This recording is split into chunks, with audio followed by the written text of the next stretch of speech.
Okay, so I'm going to show you how to sketch a little graph of these. The first thing I'm going to do is I'm going to sketch all the asymptotes in. So I got y equals 1. That's a horizontal asymptote, so I put a horizontal line at y equals 1. Okay. Next, I will go to my vertical asymptotes, -2 and 1. So I'm going to put a horizontal line at x equals -2 and a horizontal line at x equals 1. All right, so I've got my asymptotes in, right? Here's my vertical asymptotes. That's in green. Now the x and y intercepts. So the y-intercept is 0, 3. So I'm going to put a point there at 0, 3.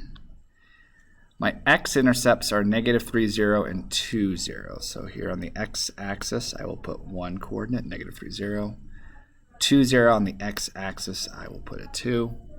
So I have a general idea of like, okay, I know where the asymptotes should be. I know where the intercepts should be. Now the curves, I mean, there's, there are some ways you could figure out the curves, but I think just, if it were me, I'm just going to go to Desmos and take a look at the graph of this thing.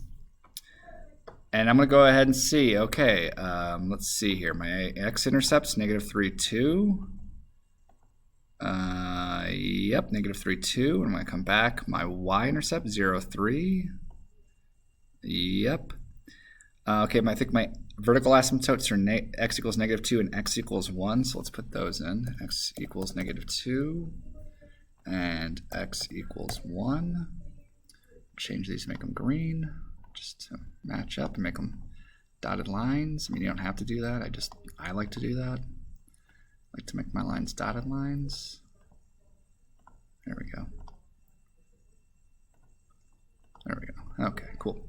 All right, and then I said y equals 1. It's my horizontal asymptote. Make that blue and dotted. All right. Okay, so yeah, it looks pretty good. So it looks like there's like some curves coming in, like on the left and on the right, and then this curve at the top. But the real important thing is my asymptotes, yeah, they match up just like in Desmos. So you should go ahead and do the mathematics to figure out the intercepts and the asymptotes. But then in terms of the actual sketching, I'm just sketching what I see. Doing not a great job of it. What I see in Desmos to kind of verify, like, oh yeah, my asymptotes match, my intercepts match. Looks like I did it right. I didn't make any mistakes. Okay.